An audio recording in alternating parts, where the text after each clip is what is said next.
Okay. Oh, sure. Yeah, thank you. Huh? Will it bother you if I sing? No, not at all.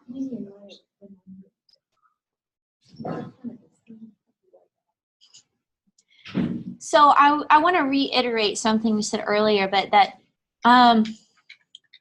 living these teachings and practicing these teachings, it is a practice. You know, we might be able to say, okay, be as it may, but we might also notice that there's still some pretty strong attachment. And that's okay too.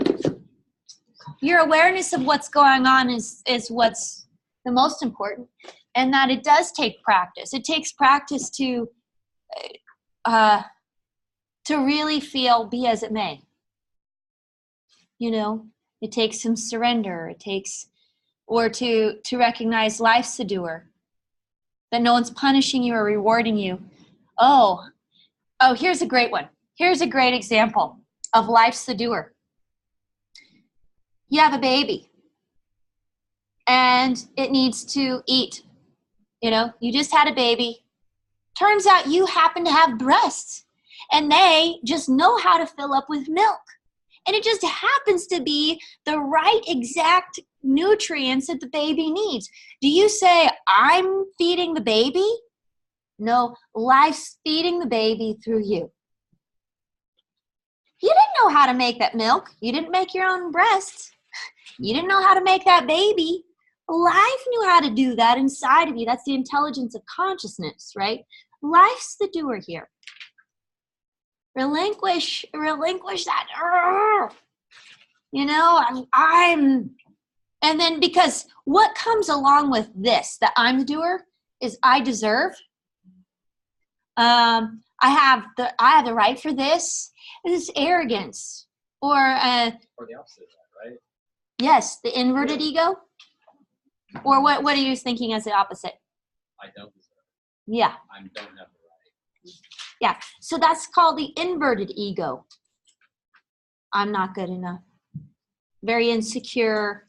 I don't deserve anything. That's just a big of an ego trip as the I'm so great. I deserve this. I'm the big doer here. They're both ego trips.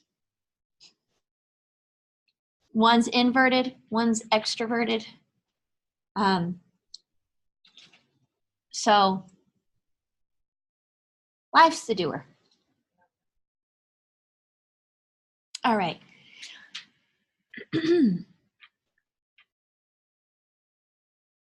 So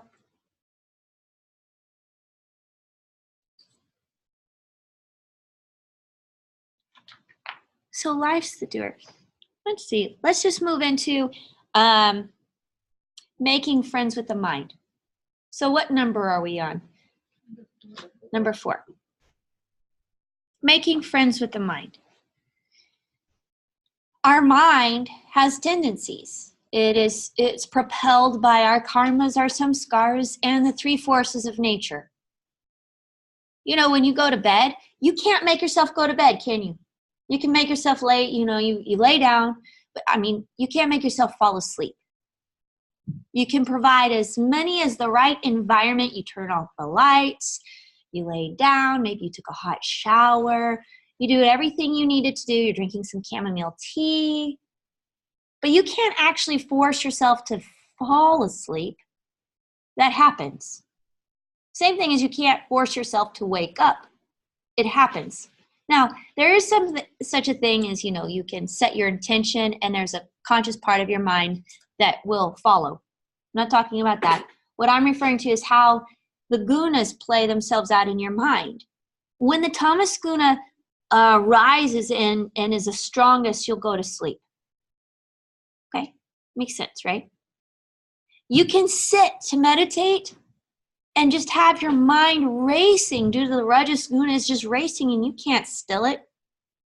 But then the grace of the sattva guna comes in, sets in, and allows you to meditate. Right? So the mind is subject to the laws of nature as well. In the Bhagavad Gita, it says that your mind is your greatest enemy or your best friend of consciousness. Your mind is a tool of consciousness. Your mind, and like any tool, if you have the right tool and it's in good working condition, then you'll get the job done easier, right? It's like you can cut a log in two with a hammer by hammering it for a really long time, or really quickly with a power saw, right? Or you can have an axe, you have a power saw, you could have all different kinds of instruments that will get the job done, but the tool you use makes a difference in how much effort there is, right?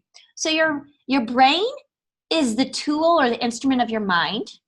So we need to have good nutrition for your brain so you have all the chemicals firing, all the right neurotransmitters.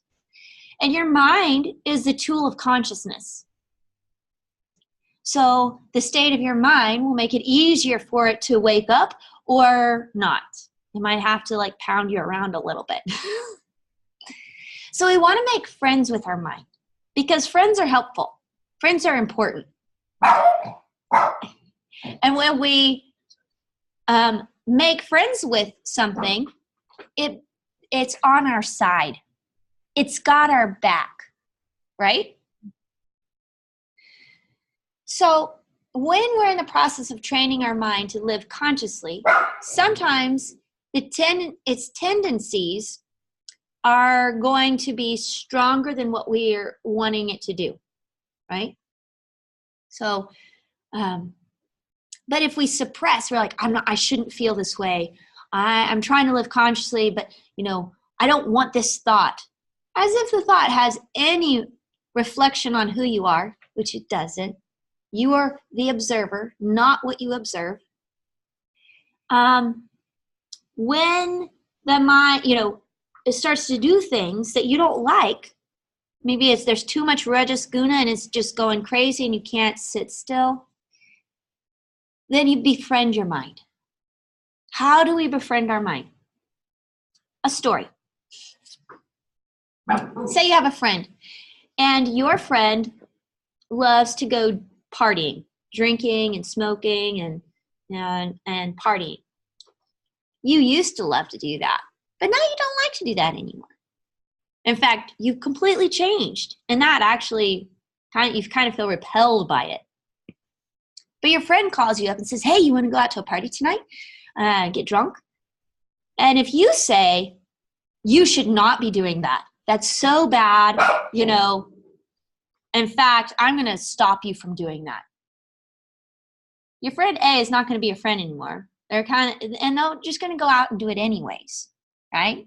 You saying that they shouldn't do it, that they're bad, and condemning them and judging them is not going to be helpful in the situation, right? So what could you do instead? If your friend calls you and says, I want to go out to a party and get drunk, you want to come with me? What could you do? Have fun, catch you next time. Yeah, have fun, catch you next time. So you just, what else could you do? You could go along and not drink. You could go along and not drink. What else could you do? If I'm willing to wear your last. Go do something else? You can go and get drunk. You could go and get drunk. There's one other thing. You are very, very almost got the other thing that you could do that would make it. It's one thing to say, go ahead and go have fun yourself, right? I'm not going to participate. But that won't necessarily make any changes. One thing that you could actively do is invite your friend to do something with you that you want to do. Hey, actually, I was going to go I was going to go to the yoga class tonight. You want to come with me? You could go to the party afterwards. Well, sure. I'll give that a try. Go to yoga class. I get to go to the party afterwards. I get best of both worlds, right? But something happens in the yoga class. Potentially, they may change their mind, not go to the party, or they might still go to the party, but a seed is planted, right? So with our mind, when it starts going crazy and you start thinking all those thoughts you wish you weren't thinking, or it wants to do something that you don't want it to do, instead of berating your mind, suppressing the thoughts, pushing them away, rejecting, that's going to have the same effect as if you were doing that to a friend or to another person. They don't like it, and they're going to rebel and do it anyways. It's like a teenager. So you invite it, hey, I hear you. You really want to ruminate on that conversation we had earlier with that person, right? You can ruminate on it later, but hey, you want to come with me and follow my breath for 5 minutes with me? Invite it. You can talk to your mind like this. You train it like a puppy. Give it some, say, you're not going to get mad if it goes over there. You just say, come here. Here's a treat. Oh, good job. Good job. We love you. Right? But sometimes you have to do some leash training, right? You got to put it on a leash and not let it go out so far. And once you've leash trained it long enough, then you can take the leash off and it's going to stay in the realm, in the area that you want it to stay. I wasn't hinting. That's a good idea. The metaphor's working. So this is how we want to make friends with our own mind. We invite it to do what we know is good without berating it, without belittling it, without judging it, and take it and say, you can do that. Just come do this with me for 5 minutes. Let me say the Japji or some mantra, and for 5 minutes, and then we'll start ruminating all over again. It's great. Go for it. What happens? Okay, another story. I love the stories. It was what makes it come real to me. Say you are at a party and all your friends come. Now this is a different kind of party. This is a housewarming party, and all your friends come, but you also invited those people that you don't really like, but you should invite them because it's appropriate, or because you should. And friends come in and you're greeting them, and then that person that you felt like you had to invite but didn't really want them there, they show up. And you're like, hi, so good to see you. Put on a fake smile for a little bit, give them a little hug, and then, let them go off to the food and you quickly go to your friends. All right. Here's the thing. Nothing is ever really hidden. Nothing is hidden. It's all consciousness. And somewhere, maybe it's hidden to the surface level, but somewhere there's a knowing that there's a rejection there. There's a repulsion, an aversion, an energetic rejection. So that's going to have its natural effect. It's karma. It's natural effect. As much as we want to hide it under our pretty smile, there's some karma that's being created. But say we actually invite them in and actually appreciate their being as they are, because life is the doer. Life created them as they are. They wouldn't be any other way. How could they? Their life circumstances, their karmas, their DNA, everything created them as they are. They couldn't be any other way. When you start actually inviting the good and the bad, the negative forces and the positive forces, something changes. When you start saying yes to those negative things, energetically, they turn around and work for you. They become your friends. So, for example, if you truly accepted that one person in, they might hold the key later on to that one thing that you need. And because you truly appreciated them for who they are and all their raw, rough edges, they ended up having that, they're on the council that passed the final vote for you to do whatever you want to do, right? Same thing with the forces of anger and hatred and jealousy. We that happen in our mind. We try to push them away. I don't want to be jealous. I don't want to be hatred and have anger and, be selfish, because those don't feel good, right? But we can't help ourselves sometimes, so we push them away and try not to feel them. But if we just said, hello, anger, hey, can I invite you for some tea? Could you have some tea with me? You don't push it away. You just acknowledge it's energy. It's just energy. It's our judgments about it that make it good or bad. We feel the energy of it. Did we talk about this, feeling the energy of emotions? Yes. Yeah. This practice of feeling the sensation of its existence without rejecting. What happens is it's acknowledged. Everything in existence just wants to be acknowledged. Once it's acknowledged, it says, oh, well, she's my friend. I don't want to hurt her. So I'm going to reduce my forces in her life. That's how I'm going to support her, by stepping back. And then so the anger steps back because you've befriended. You resist. Oh, Exactly. Exactly.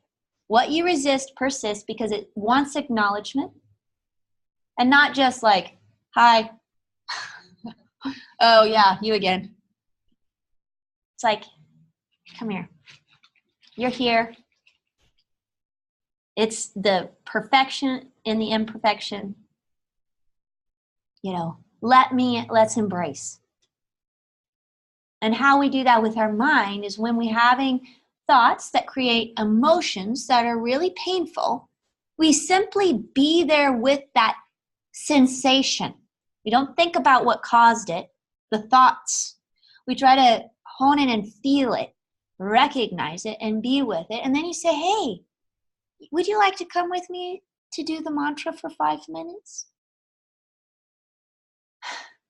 Hey, you want to have some tea? Let's just drink a cup of tea before we go spout whatever off that we want to go spout off.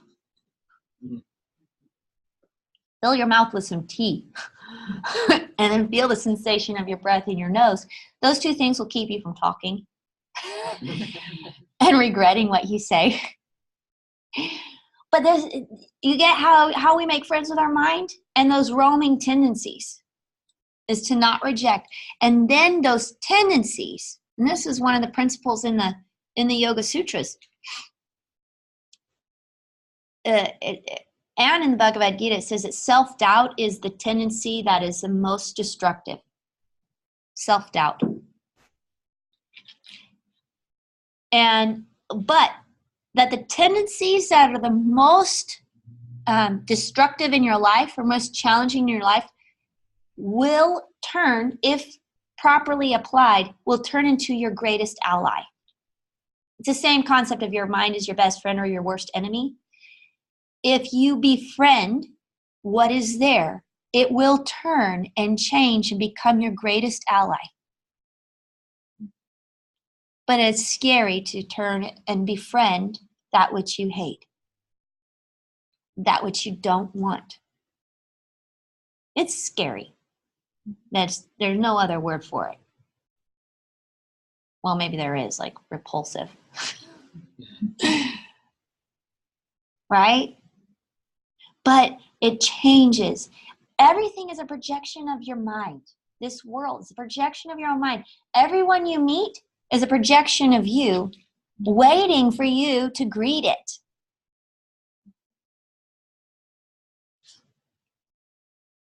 So seeing the divine everywhere and in everyone and in everything, and invoking that to come forth.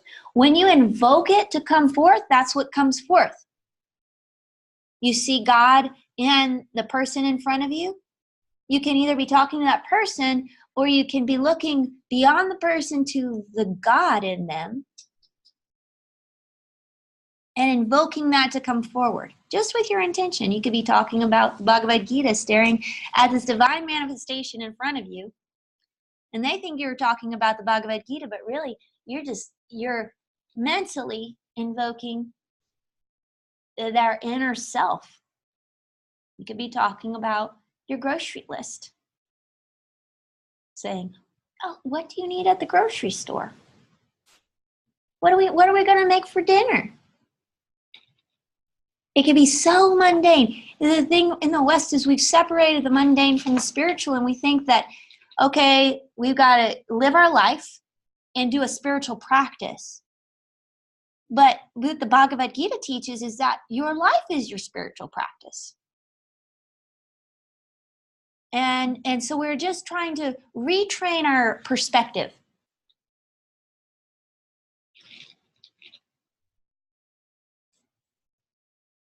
Okay, so we make friends with the mind. Another one is purity of intention. So purity of intention, conscious living. Why are you doing what you're doing? Simple as that. And that's looking at your attachments and your aversions.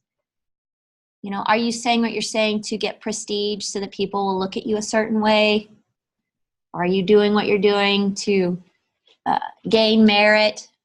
To, you could do a lot of good things with different intentions. So on the outside, it looks the same, but on the inside, it's having a very drastic, different effect on your consciousness.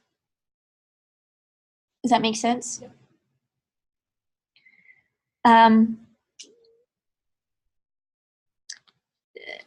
And this goes back to like your one-pointed goal, having a unified mind. The goal is to wake up in this life. Then you'll see, why am I doing what I'm doing? To wake up.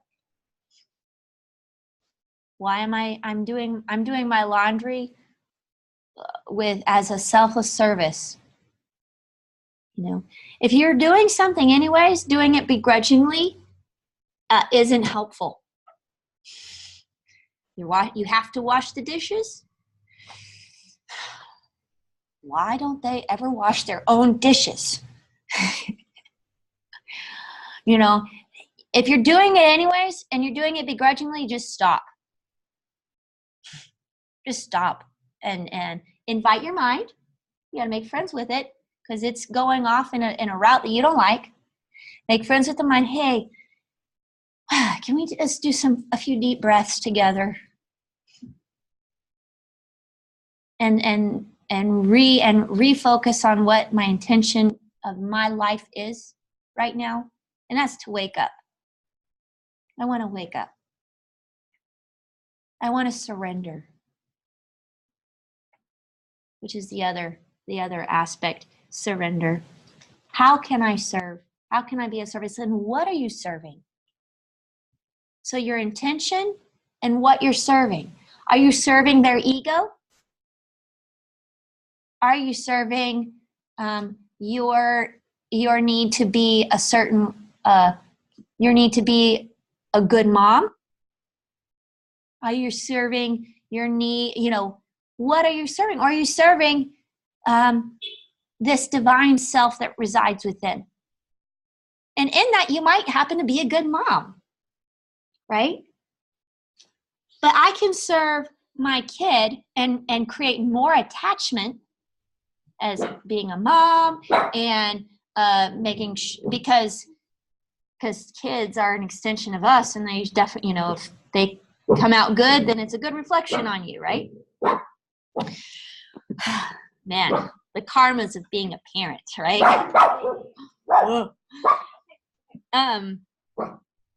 Or I could be serving all children through my child. I could be serving the highest ideal through this child. God through this child. I could be serving God by going to the grocery store for the family. Is this clicking? Yeah. So surrendering. Another concept of surrendering, how can I serve? What can I do? Be in that mode of service, to give a lot and take a little. That can be taken to a negative extreme. I've seen that happen. Oh, I'm not supposed to get paid. I'm not supposed to eat. I'm supposed to give away all my food and I don't have anything. That's not what it means. You got to nourish your own self, serve the self inside. But just to recognize, am I being greedy? Am I really taking more than I really need here? Or way more than I really need here? So the surrender. Is that number 6? Yes.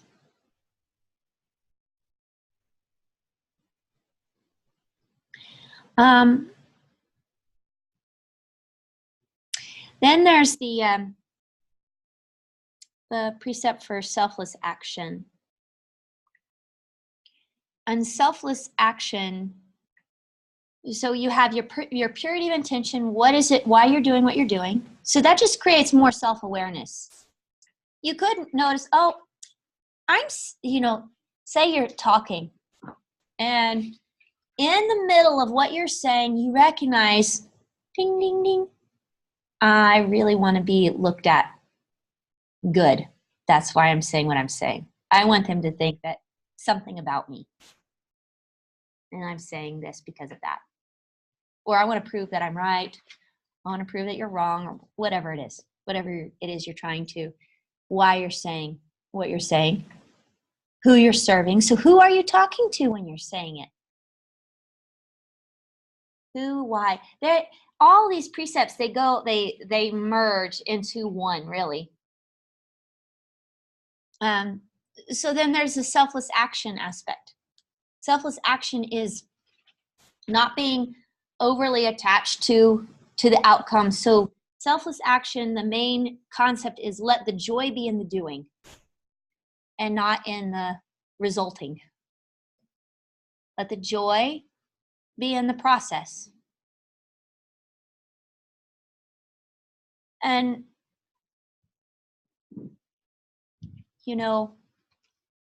say you were in a long-term marriage, and then eventually it ends either through divorce, separation, or death, right? At some point, the relationship will end. But say you gave everything to the relationship itself. And when it ends, you are left with nothing.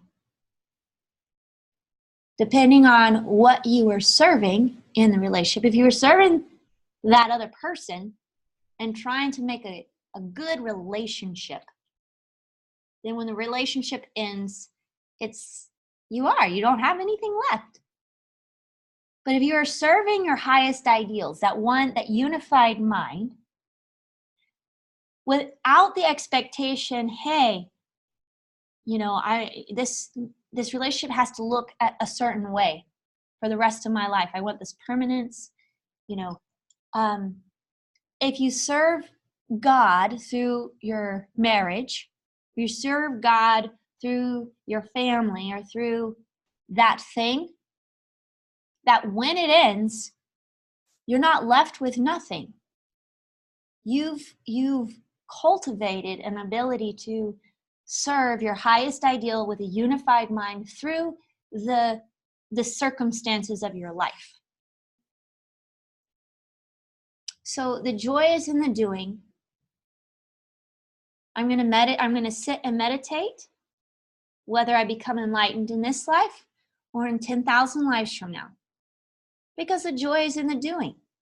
That's the story. The guy who's like, you mean I get this many lives to sing and dance to God? He wasn't doing it to become enlightened. He was doing it for the pure love of it.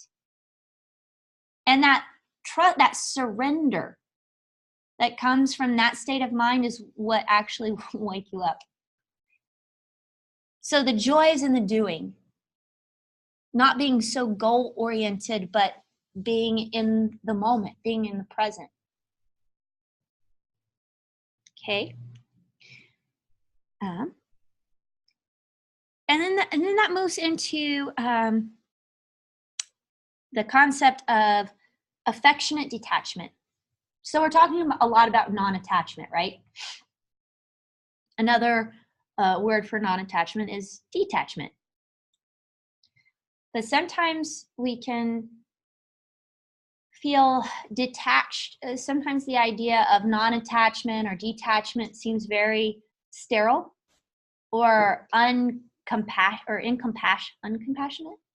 What is the word? Is it uncompassionate?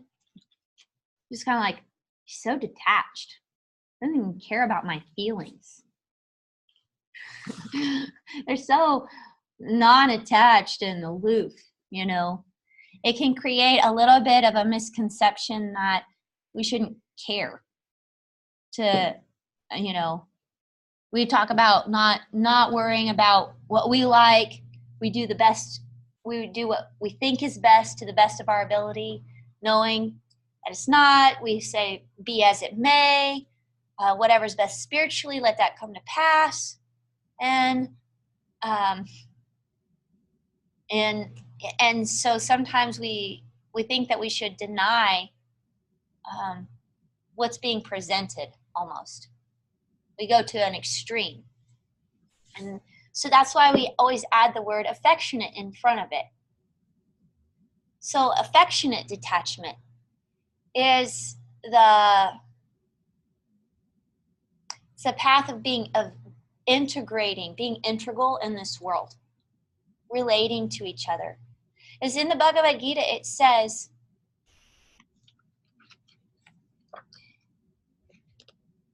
in chapter 5,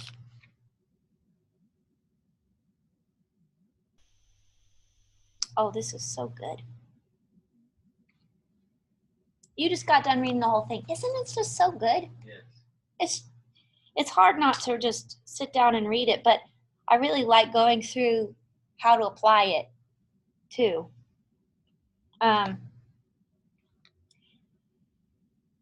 It says that those who see me, essentially, I'm not seeing where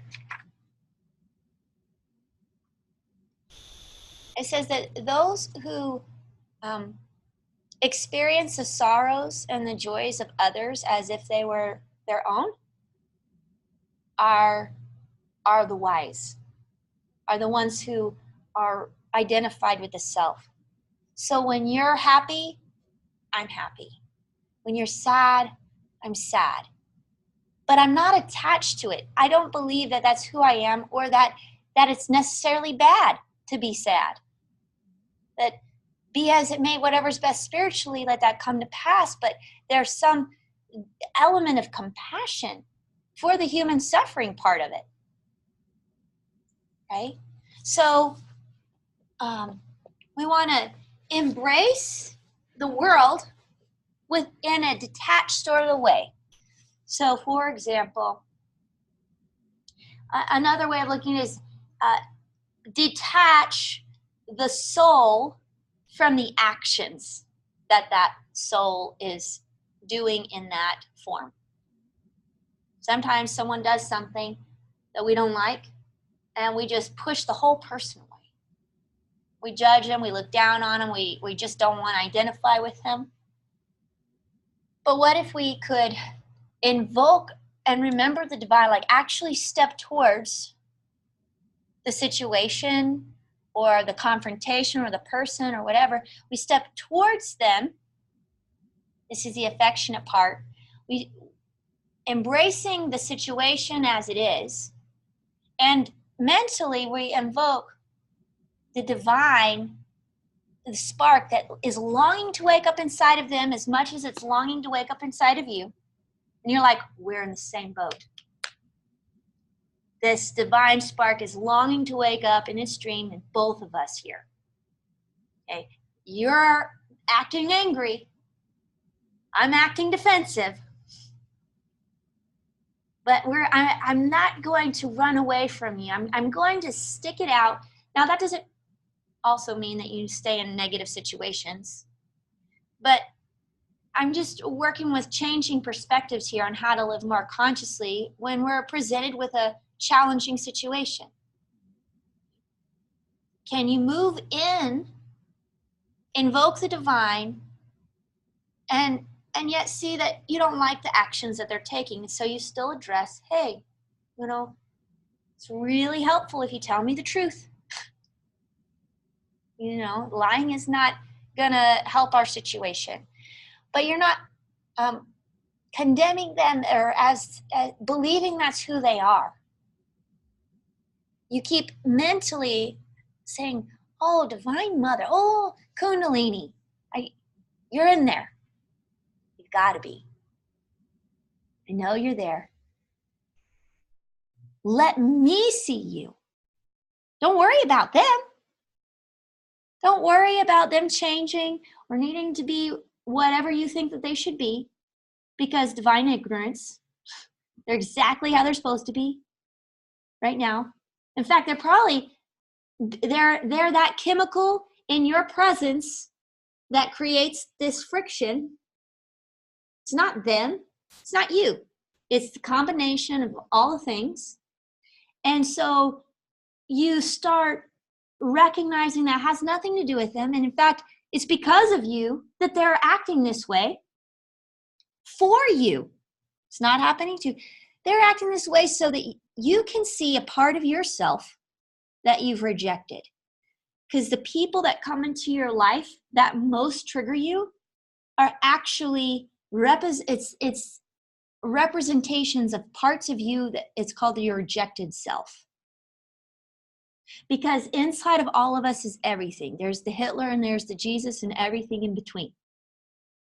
And the ones that repulse us, that anger us, that trigger us the most are just displaying in a very obnoxious way, because that's how much it takes for us to actually see it sometimes, for us to actually have to deal with it or work through it. Our rejected self. So y'all want to know a fun game to do when you meet your rejected self in another person? It's called the 4-square personality game. Okay, so did we do this last time? Okay, cool. All right, so get a sheet of paper, a clean sheet of paper. I love this game. Okay, and you're just going to draw a big X. So you create 4 squares. All right. Now, in the top left-hand corner, you're going to write a quality of think of a quality that either it triggers you, like when someone I get triggered by someone blaming me for something I didn't do, right? So like blaming, or whatever thing triggers you, or because this list is like can go on, and you can play this game till you're blue in the face. Never ends. Things that you hope aren't true about yourself. Okay, I'll give you an example from one of mine. Okay, a belief that I am average. that thought used to really trigger, like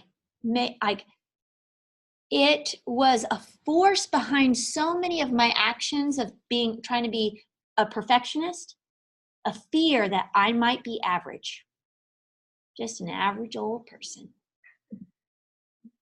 So what is something, and we're each going to do one for right now, and you can take it home, and anytime a belief or a fear about yourself or something that you see in somebody else that really annoys you comes up, and you can do this whole game, okay? So does everybody have one thing that triggers them, or a fear that they really hope they're not this thing, but you might be? Look up at me when you've got it. Okay. Got it?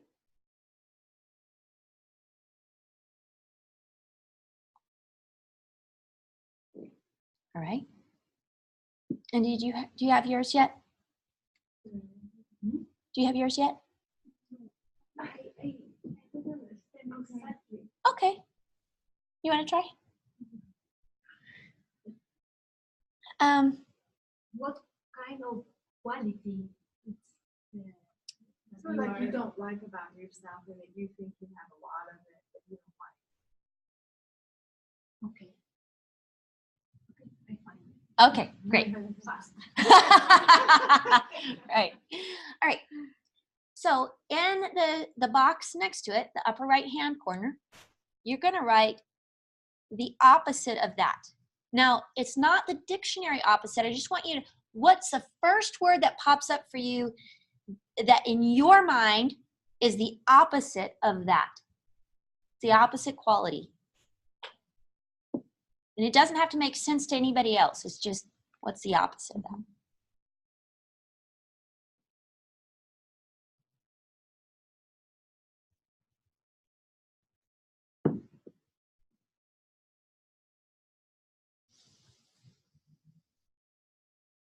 Okay, when you've done with that one, look up at me so I know.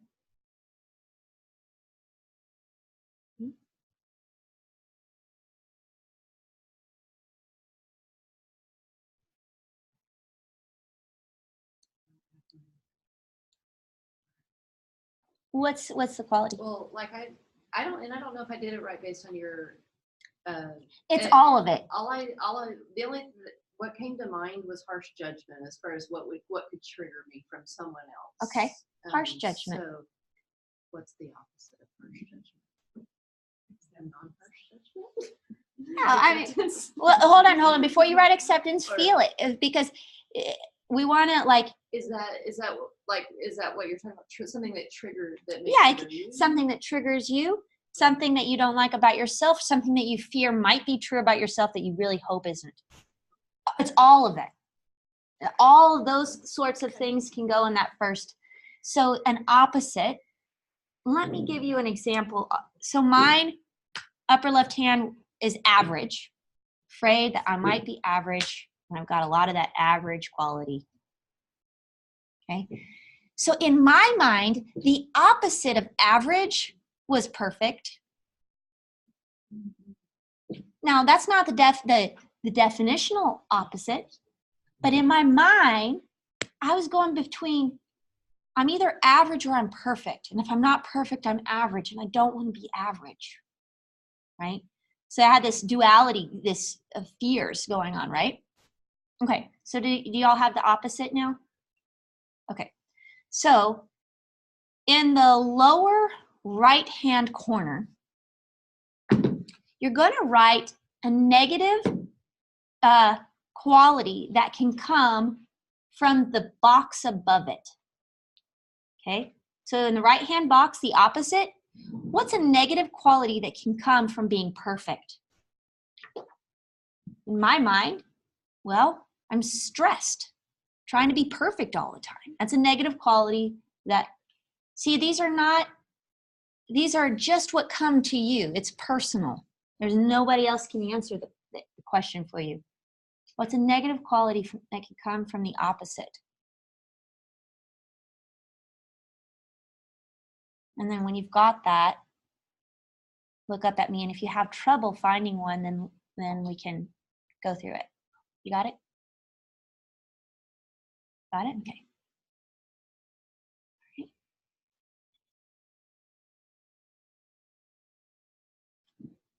What's a negative quality of balance?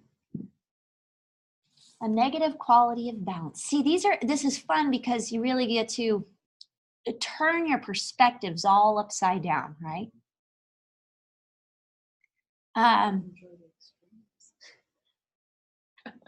It's one. Not being spun.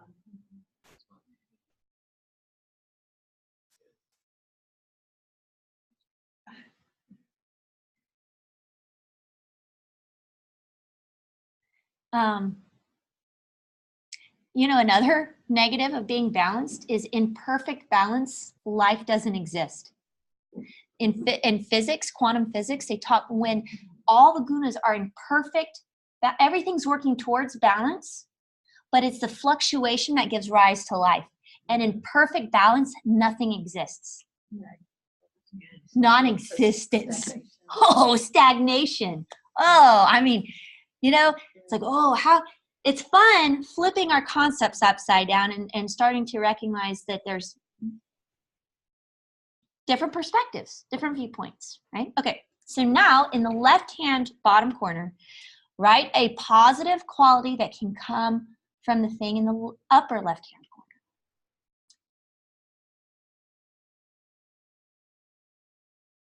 Sometimes this is a little harder.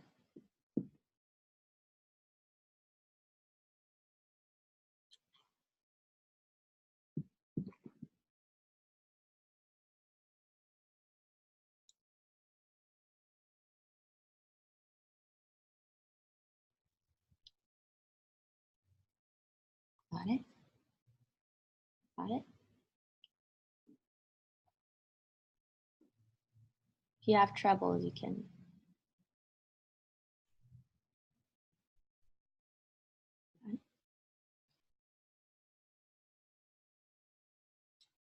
Okay. Okay. Mine was, so I had average and perfect. The negative of being perfect was I was always stressed. And the positive of being average was contentment. Realized, if I'm okay of being average, then I'm actually content with who I am and not striving always to be perfect. And it was a huge realization for me. So now here's the kicker. This is where, so this just kind of reveals some potentials. But the truth is that everything exists inside of us. And what we reject, what we resist persists, what we reject doesn't get integrated and doesn't become our friend and will work against us, right? So then we go through and we say, I am average until I feel it's true, until I can accept it. An average. Let me tell you, that one for me, I couldn't even, for 3 days I practiced this, I would almost vomit I couldn't even say it. I was crying, almost vomiting, because it was such a strong aversion and fear that I was being forced to face and to accept. And it's not accepting anything real. It's accepting my belief about what average is. My average might be below average to somebody else or be above average to somebody else. It's just a concept. All of these are just concepts, really, but we have these strong aversions and attachments, right? So we say, I am perfect until I feel the truth in that. I can accept my perfection and imperfection, the perfection of me. I'm stressed. I'm stressful. I'm content. And you sit, it's a meditation, you sit with them, you repeat it until you can accept all of them as being a part of you.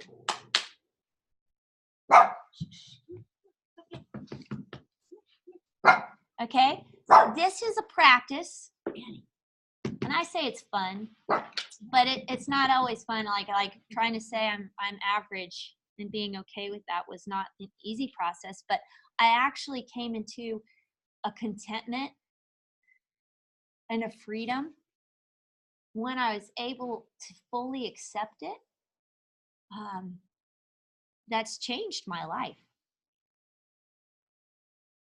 And it changes my motivation, my intention for how I teach and why I teach and how I practice yoga and how I be a mother. It's not to be perfect anymore. It's to be me, it's to be real, it's to do the best I can. So you just do that with each one of those things? Each one of them. Yeah. And anytime there's something in you that you don't like that's arising, put it in that 4 square, because there's always it's not just one thing. There's a reason why you don't like it, because it's connected to other things. There's a whole construct that we don't even really look at. It's often in our unconscious. So for example, you can say,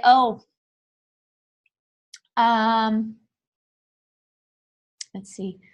Yeah, I saw this redneck out there. And we say one word, and in each of your minds, it conjures up a whole host of beliefs and ideas of what redneck means, right? It's the same thing with all these concepts.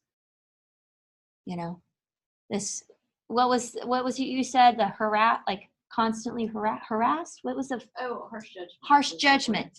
Yeah, it's like, okay, that comes like someone, they're very judgmental. And it comes with a whole big thing of what that means and how that affects us that we don't really are even conscious of.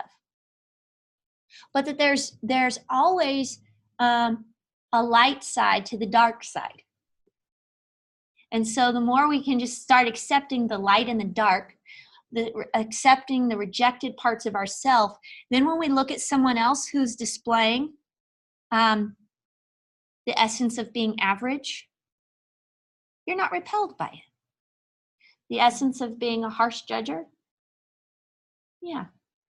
But what was the positive quality you got out of the harsh judgment? Refinement, motivation. Exactly. Yeah. And so, can I give you a personal example with that? My grandmother,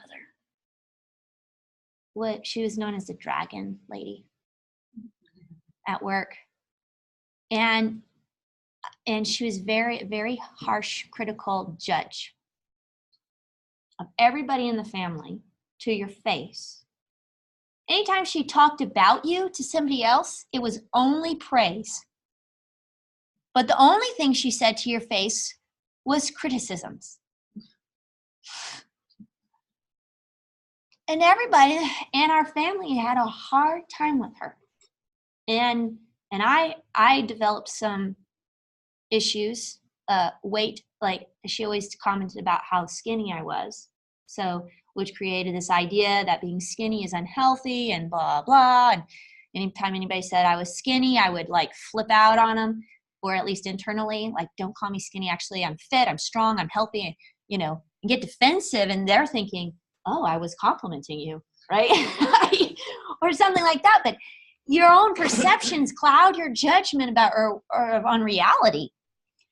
And so, her constant harsh criticisms were really challenging to take. And then through grace and through doing practices like this, I had this realization that she only offered praise when she was talking about, like, she never talked behind your back. She only said positive things when she was talking about you. That her need to criticize was simply the only way she knew how to show you that she really cared, that she wanted you to be the best that you could be. And in her mind, that was to be a certain way, right? But when I had this, like, it was one of those moments, like, it doesn't translate when I'm telling the story, but it was a moment that changed my whole understanding of her, that every time she was spewing criticisms, it was her showering me with love. And it dramatically changed my relationship with her. And it actually dropped my whole body image issues. It's like, oh, she's loving me.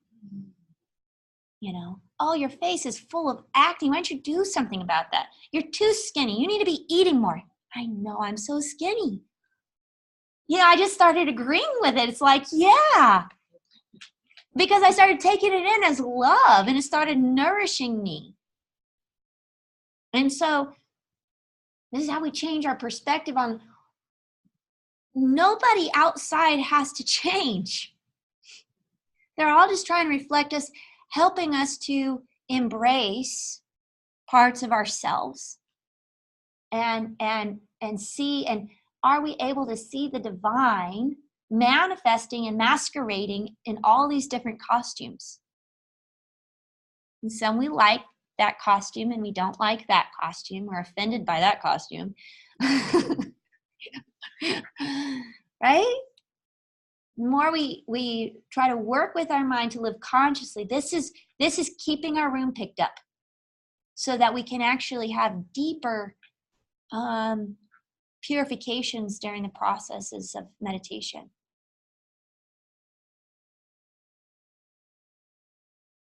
Okay, so we have affectionate detachment. That's being affectionate. That is the essence of affectionate detachment. She's spewing criticism and I hear love. I'm not attached to what she's doing or saying. I'm just experiencing divine love. So I'm stepping toward the criticizer, embracing the criticizer, and detached from the criticism. That's affectionate detachment. Okay, so we have affectionate attachment, making friends with the mind, life's the doer, divine ignorance, purity of intention, be as it may, selfless action, surrender. So we come to keeping a positive attitude. So keeping a positive attitude. Hold on. Let me see something real quick. I just had a thought.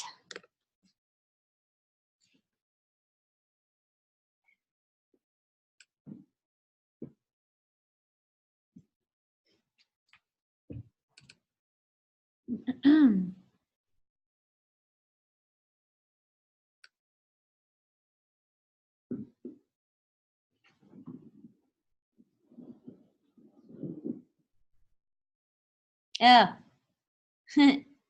Okay. Root chakra. Root chakra, when it is fully balanced, is the epitome of relentless optimism.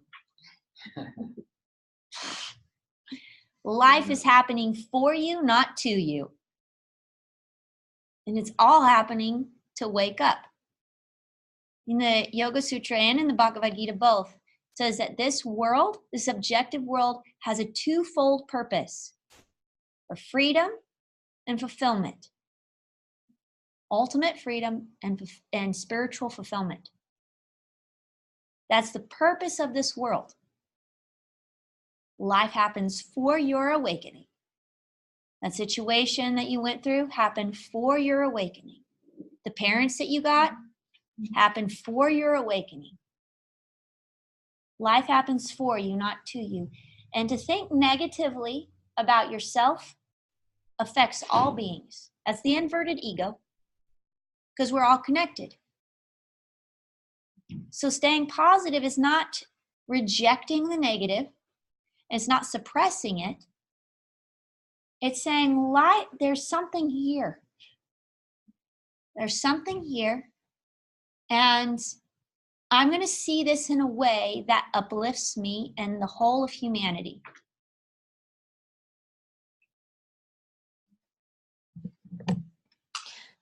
Okay.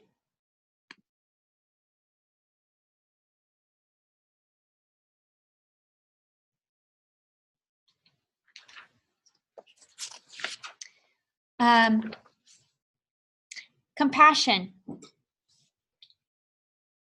is the next one. Compassion is an individual's personality is an expression of infinite influences. Considering one's experience, what else would that person be thinking? What else would that person be doing? Have compassion and don't take things so personally. So we kind of talked about this, that life's the doer. There's the law of nature. And based on their parents and the whole genealogy, their environment, their karmas, their samskaras, their, genes and biology and the teacher they had in 3rd grade, given all of their experiences, what else would they do? Life produced them. They are a perfect expression of all of their experiences.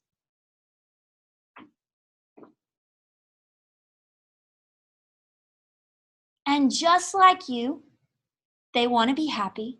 And just like you, they don't want to suffer. And just like you, they're doing the best they can with what they've been given. So we start to not a great shot, but that's okay. Doing the best I can, guys. Have a little compassion here. So compassion. You understand that one?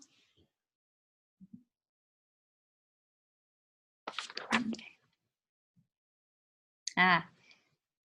We got 2 more. There's inherent grace. Grace isn't just related to specifics. It's related to whether those specifics are transformative. Work on how you see. What appears to be an unfortunate situation can be a vehicle of awakening. So again, you're starting to see like this layering of the precepts of to living consciously. We don't know enough to judge. We don't know for sure if this is good or if this is bad. Be as it may, whatever spiritually beneficial, let that come to pass.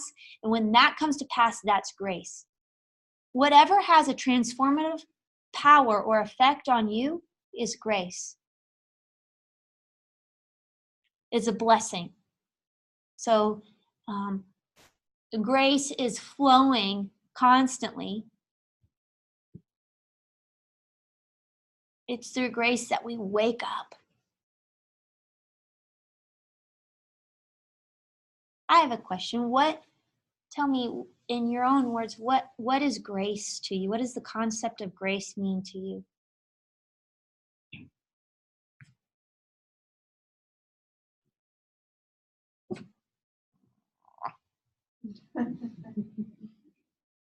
Is that what grace means to you?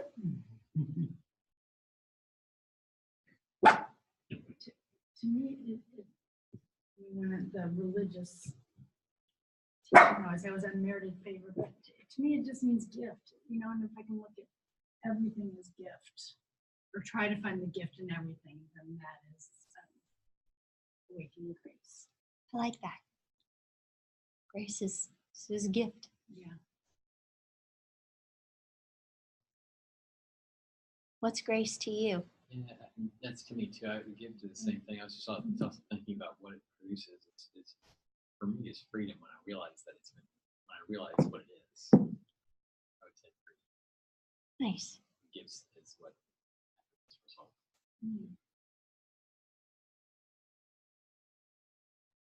For me, it's similar. Sometimes it's about time, because in the moment I don't recognize that it's a grace, but with time, the time pass, I can see, wow, that's the best Yeah. for me. Nice. The revealing of the gift is grace. Grace is the gift and the revealing of it. What were you going to say? Oh, I said, I like that a lot.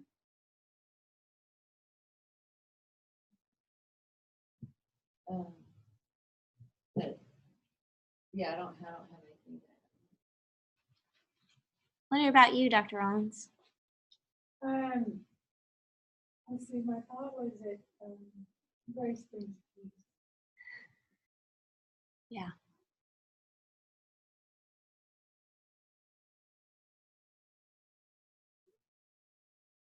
What about you, Myself?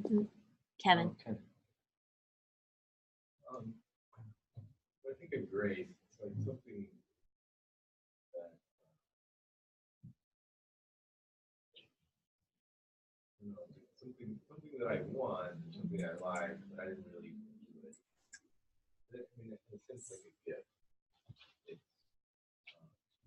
It's like the idea of enlightenment, awakening, comes by grace. We do all this stuff, but it actually happens the way we realize it really wasn't a gift. We might not even have needed to do all that stuff. It's going to happen anyway.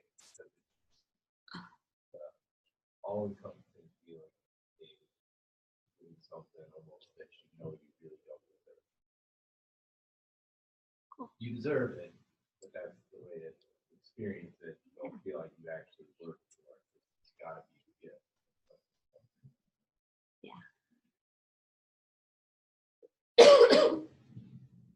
Grace.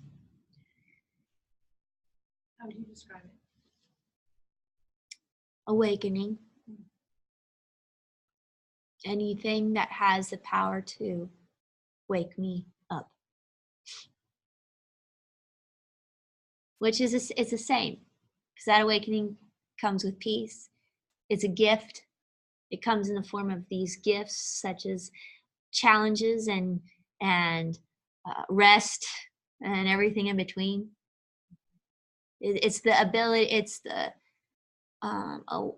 ability to see it as a gift. I like what you said, because it implies a breaking through, and a breaking through is something that you receive. It has to be something that's done, because you can't do that yourself. You can't expand your view without something else. Receiving is a gift. Yeah, I like that. So we start recognizing that sometimes we think, oh, we're blessed. It's like the story of the I think y'all were out of the room, but with the farmer and his, yeah. We think that when good things happen to us, that's grace and that's, we're blessed. And when bad things happen to us, that we're not. Or like a landslide, or that we're being judged or something, And when really anything, if we look at it in the right way, it is filled. Everything is filled with grace. The potential to wake up, because everything has in it the capacity or the inherent power of consciousness.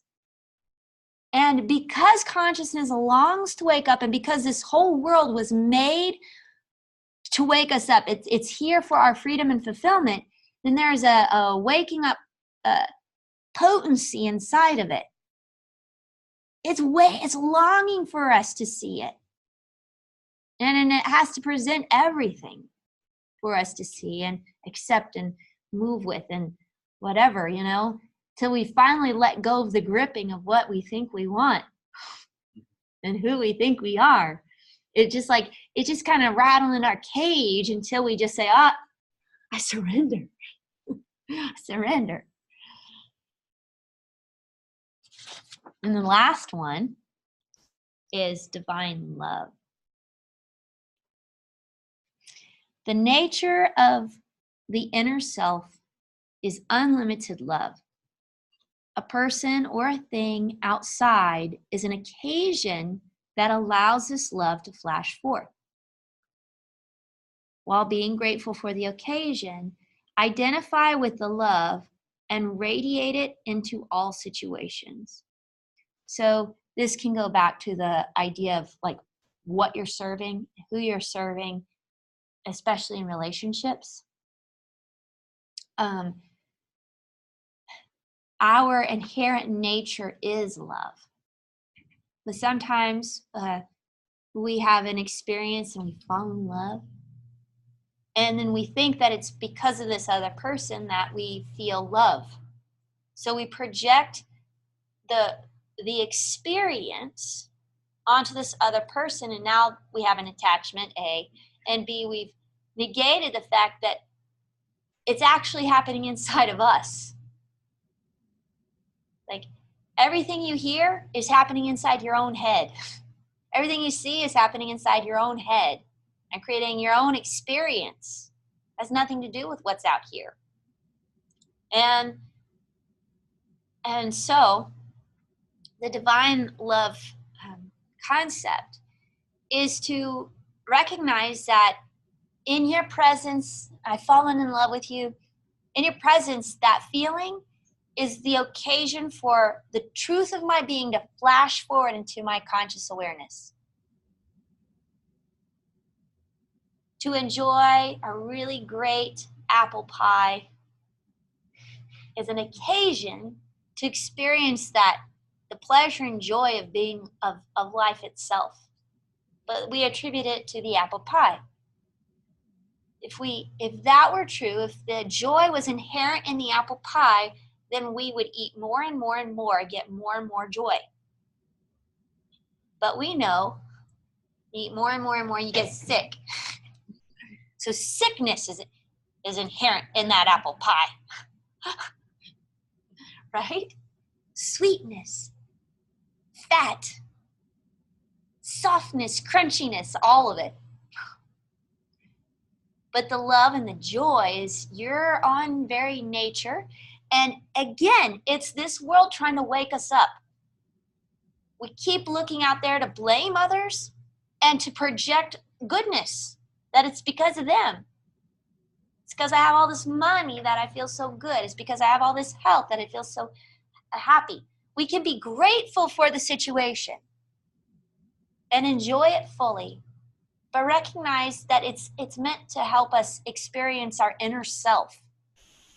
And it's the inner self that's joyful, and it's our inner self that is the love that we're feeling. Another example that Guru says, he said, say you're in a marriage or in a partnership and you're very in love with your partner. And all of a sudden, on Tuesday, you found out they've been cheating on you for a year. All of a sudden, you don't feel so much love towards them. But on Monday, you were very much in love with this person, experiencing all the love you could imagine. Tuesday, you found out the news and you stopped loving the person. Started hating the person, resenting the person, right? But between Monday and Tuesday, this person hasn't changed, right? They've been cheating on you for a year. So Monday to Tuesday, they're still the same person that they've been cheating on you. But now you experience something different. Therefore, the love wasn't coming from them. It was coming from you. It was your own experience. And you could actually be grateful for that whole year that you were in love, whether they were cheating on you or not, because you got to experience a whole year of love. Now, and what you are serving will determine whether you think that you've lost everything now that you found out this new information, or I got to experience a year of love, and I was serving my unified goal in this life to wake up. Yes, it's painful. We don't reject all the human emotions. It hurts. We may need to grieve. We feel the emotions, and that's where we make friends with it. That's where we accept our rejected selves. We embrace the dark sides, right? Sorrow, depression, pain, fear, loneliness, all those things that come with it. This is not, I talk about it like with a big smile on my face, like it's all good, but it's painful sometimes. And we can't reject that. And that's the point. That your inherent self, everything is trying to show you, your big self, and trying to release your gripping and your tightening around what's not really you. And you're not the conglomeration of your thoughts and experiences and your emotions. You are the self. You're that which observes it all. But it has to come, unless we see the samskara, unless it's like revealed that, oh, I have an attachment to not being lonely, or I have an attachment to this, whatever the attachment is, unless we actually see it, and the seeing part can be really painful, then,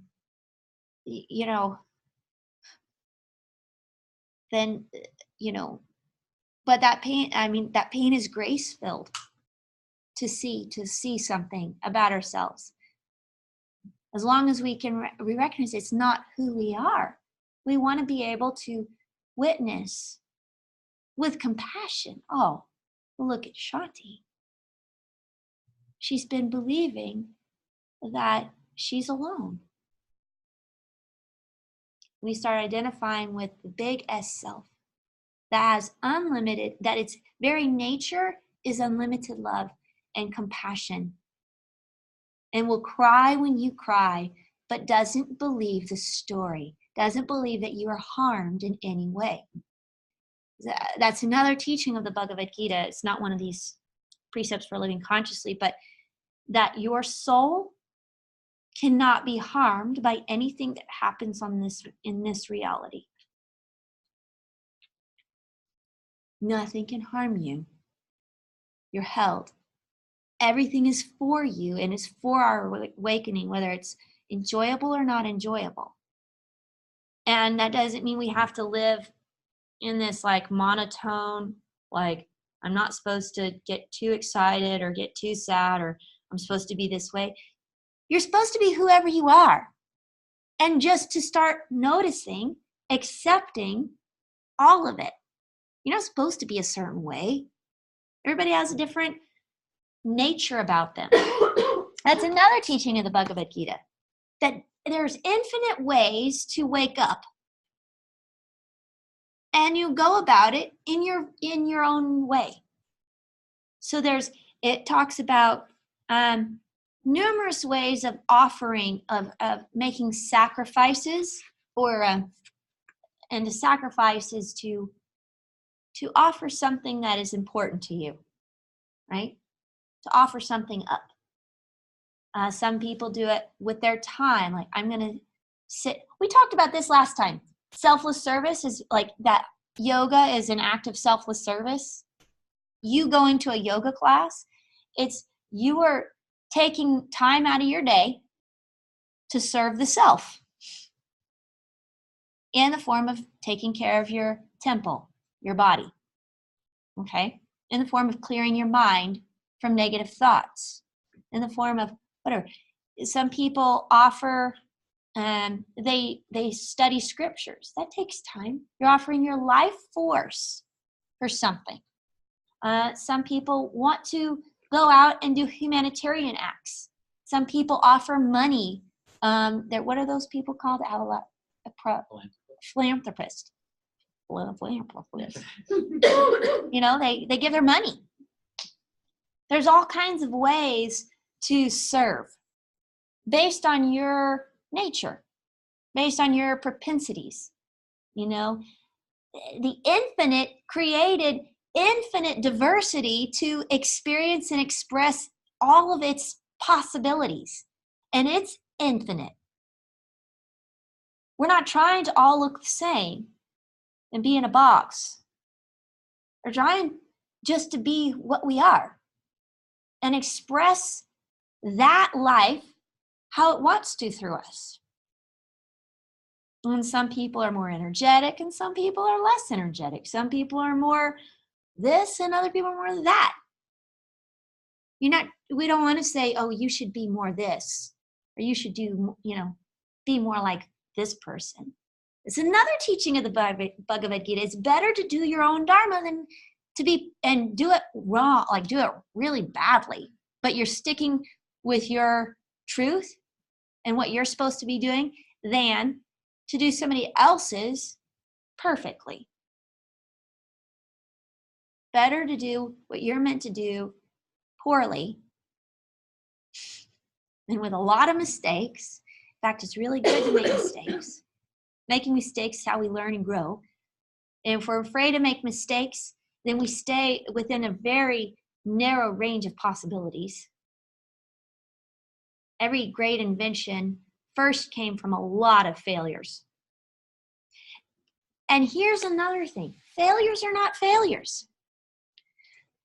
One way that Panditji, who wrote these Yoga Sutra books, he describes failures as you're trying to start a fire, and the first time you try to start the fire and you have fresh new logs on it, it takes a while for that fire to get going, and then sometimes there's not enough oxygen or maybe it's a little too wet or whatever, and it burns out. Well, now you've got coals. Now that log that burned, but the fire went out, is a hot coal. So the next time, so you don't get, knocked down and you leave it, you put another log on the fire, and then if it burns up, maybe the fire catches, maybe it doesn't. If it doesn't, you've got 2 coals. Now you try it one more time, and the fire's going to light a lot faster because you got some hot coals, hot embers to boost that fire. So each failure is like adding another coal, and you needed coals in order to have a really strong, vibrant fire. And it happens like this. When you have enough coals, all you got to do is put a log on. You don't even have to light it. It'll catch fire. So all of these teachings, it is meant for us to see the bright side, to have relentless optimism about life. But that doesn't mean that we're not going to experience the hard stuff, but it's just to embrace it and see how to try to change our perspective and see how can this work for my awakening? What is the element of grace here? What's the gift in this? And recognize that there is a self inside. Self-doubt is doubting that you have a self.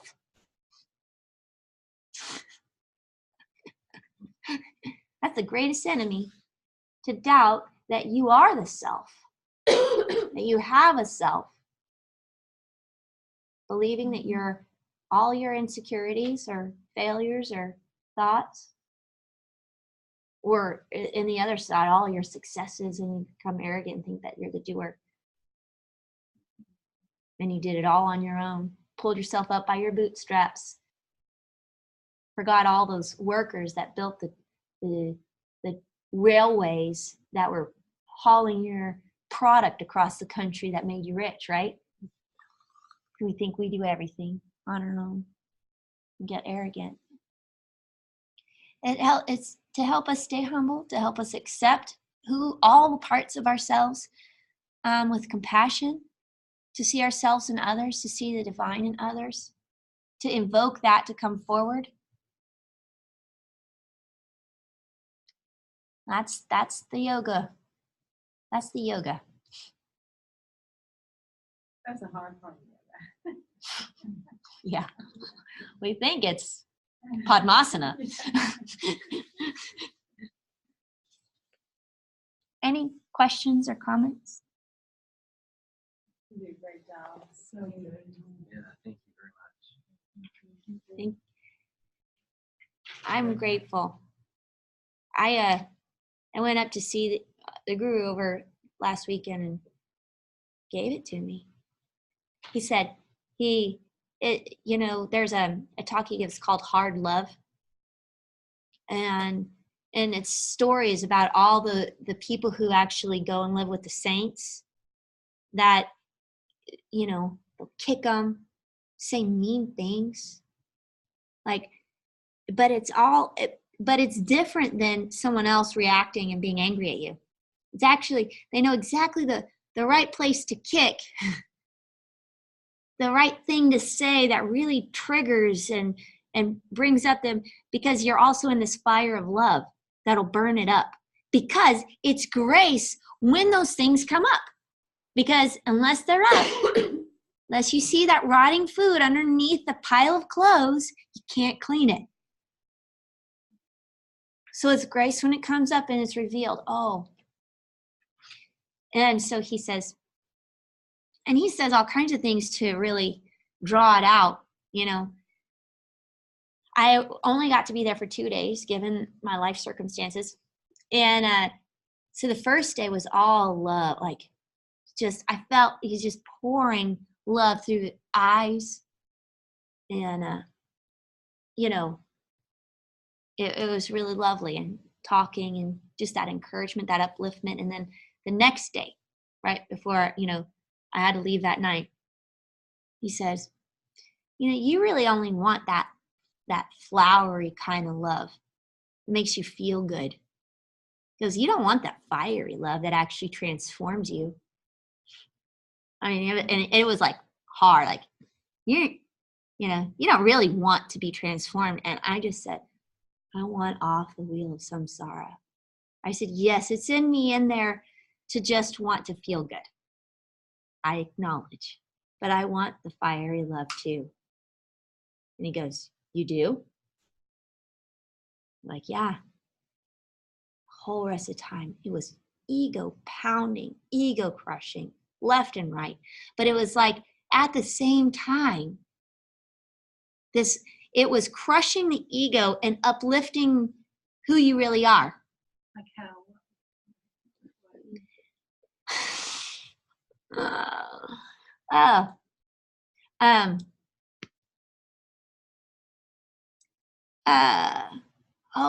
I mean, all kinds of things. It's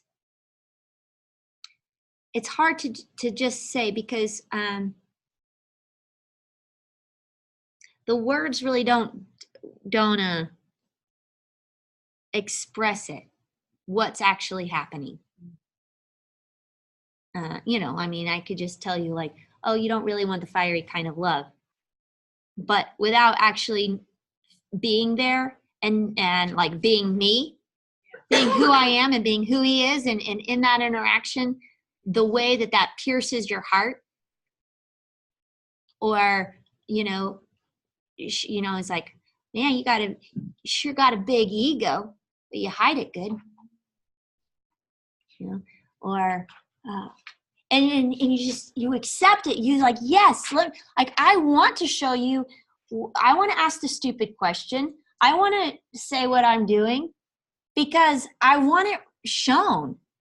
I don't want to hide anything. As if I hide it, then it's just going to start rotting underneath the surface.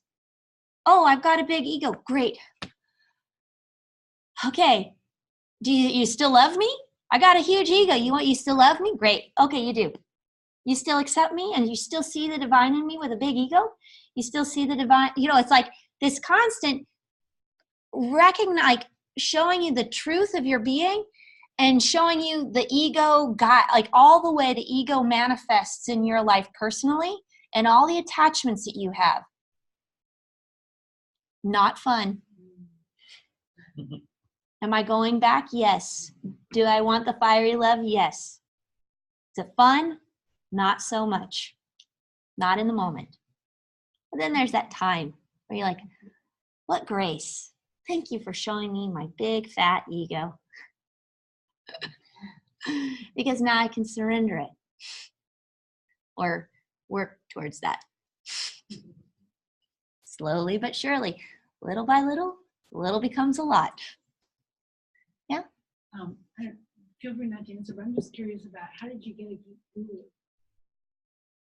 guru? Grace. Grace. There's a mantra you could do. So Thursdays are the day of the guru. And so there's a mantra that if you do the mantra with the intention of like, I long to find my guru. And there's a difference between a guru and a teacher. A guru is not a teacher. Now, they might have the role of they might play a role of a teacher, but a guru is the teachings themselves. The only thing you ever have to share with someone is who you are, is your presence. So, like right now, I can be sharing with you the teachings that I've learned, but it's mixed in with my own ego, my own flair, my own karmas, which I'm actively working to, purify, but it's mixed in there. So I'm a teacher. I haven't fully imbibed in every cell in my body the teachings. And there's a difference, You in the presence of a guru, then you're standing in the presence of the you're like immersed in the particles, in the consciousness of being in the teachings, in that state, rather than learning about it. And so that's why it's hard to like describe, like, well, he taught me this or that, and it's more like, well, he kicked me in the ear, and all of a sudden I had an awakening. Like, you can't teach that. You're in the present. But the mantra, you could say it every Thursday, and you hold it in your mind on Thursdays, and you say it all day, with the intention of like, let me find my, guru. And here's the beauty is that there's only one guru. It's a guru principle and can manifest in the people in your life, can manifest in a tree, can manifest in, anywhere. So there's something called the guru principle. That's an awakening principle that you can, if you look, that there's a law. The laws in the Bible said, seek and ye shall find. What you look for, you'll find eventually. Right? So you look for the guru, you'll find it. And it may come in many forms or it may come in one form. The mantra is Om Gurur Brahma Gurur Vishnu Guru Devo Maheshwaraha Guru Sakshat Param Brahma Tasmai Shri Gurave Namaha. And the Bible talks about you have to die to yourself for a new life to be born. And the Guru Brahma is that the guru, and again, it's not a person. There's one guru. It's the consciousness, like Krishna. It's a consciousness that can come to you in the form of a person. When you ask for it, it comes to you in the form that you can receive it. So Guru Brahma is that the guru creates the life of the disciple. It's a new life. So it creates a life. And this principle of removing the darkness and bringing light of consciousness, right? Creates the new life of the disciple, because Brahma means creator. Guru Vishnu, the Guru also sustains the life of the disciple, meaning it keeps you on the path. It keeps you motivated when the dark stuff comes up, when the ego starts getting crushed on. And the Guru Vishnu, Guru Devo Maheshwaraha, is that's to Shiva, the destroyer, that the Guru is that which destroys all limitations to awakening. Thank you.